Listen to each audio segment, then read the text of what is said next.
Rainman, good evening, sir. I hope you are doing well. As a Ron Paul supporter, I felt the need to defend the congressman concerning some of your statements on the video entitled Ron Paul Cult Out of Control. Point 1. Let me first say that you must realize that the internet, with the good that it is, offers people a sense of anonymity, and that being entitled to this anonymity, nevertheless, some individuals feel it necessary to act like idiots. I cannot speak for those individuals who post comments on your video, or anyone else's for that matter, that are distasteful. I cannot tell you if they are or are not Ron Paul supporters, or if they are simply stirring the pot and trying to besmirch the character of Congressman Paul, or simply are a touch overzealous in their support. I must say that there is a broad spectrum of support for Congressman Paul. It ranges from 20-something-year-olds to husbands and wives in their 30s and 40s, and on up to the liberty-minded elderly. As a Ron Paul supporter, speaking for myself, I can say that I in no way support any ill treatment you have received, and as a kind-hearted and passionate supporter of Ron Paul, I do sincerely apologize for such remarks. Point 2. Secondly, on the issue of military support. With all due respect, you can dance around it or deny it, but Ron Paul has received a substantial amount of military support. His contention that the war in Iraq is unconstitutional is borne out simply by reading the War Powers Clause of the Constitution.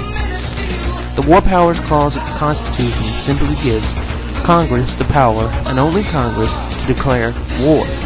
It does not give Congress the right to pass on those powers in any way, shape, or form to the executive branch, or simply the President.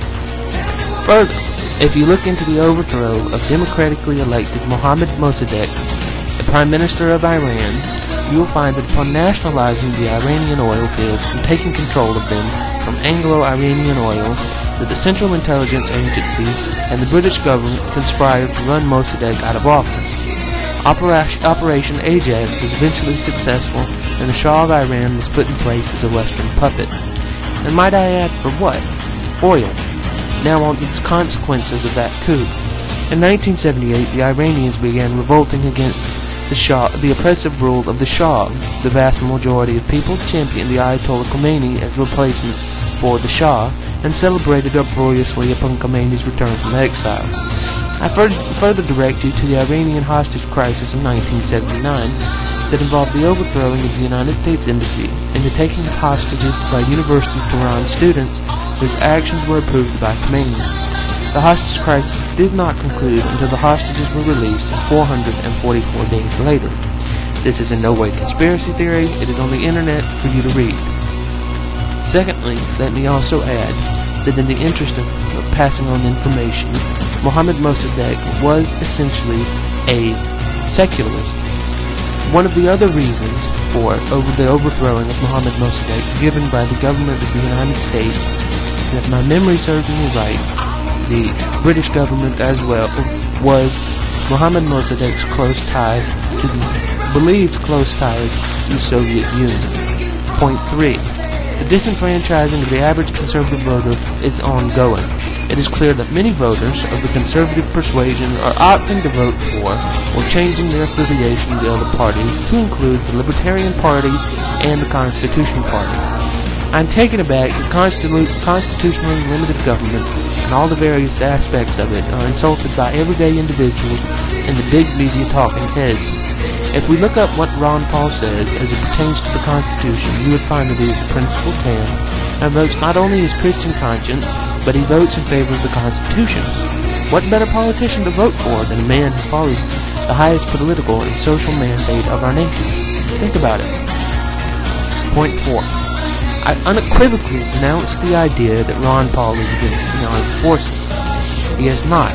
Considering his position, 3,000 soldiers would not be dead, and the constant neoconservative trumpeting of "we must honor the fallen" would not be necessary. And also considering the fact that our nation is going to hell in a handbasket, such words as "honor the fallen" in most cases ring quite hollow. Or in all cases.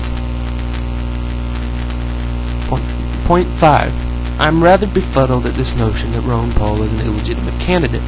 He is legitimate until he throws in the towel and endorses one of his fellow candidates.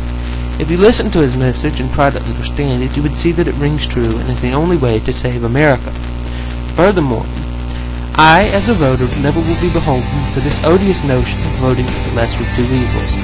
I am a firm believer in the saying that if you don't vote, you can't complain. The duty to vote goes no further than picking a candidate, supporting that candidate, and spreading their message. In the current two-party system, we are left with elitists who tell us we must choose between two candidates with not one whit of difference between them.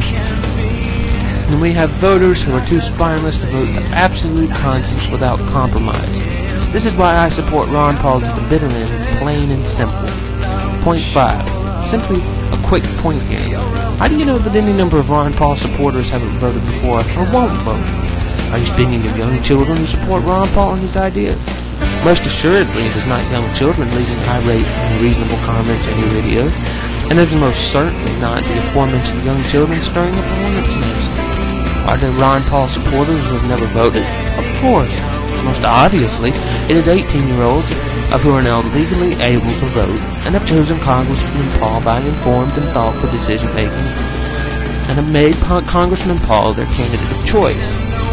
My end compliment is simply this. With all due respect, sir, voice your contempt for Ron Paul, his judgmental platitudes, and parrot big media and the neoconservatives. But when the day is done, you will be ultimately responsible for sitting idly by while everything our founding fathers fought and bled for and wrote in the Constitution is overruled by elitist scum, and we are made without the consent of we the people to fall in line with the socialist breadline. Respectfully yours,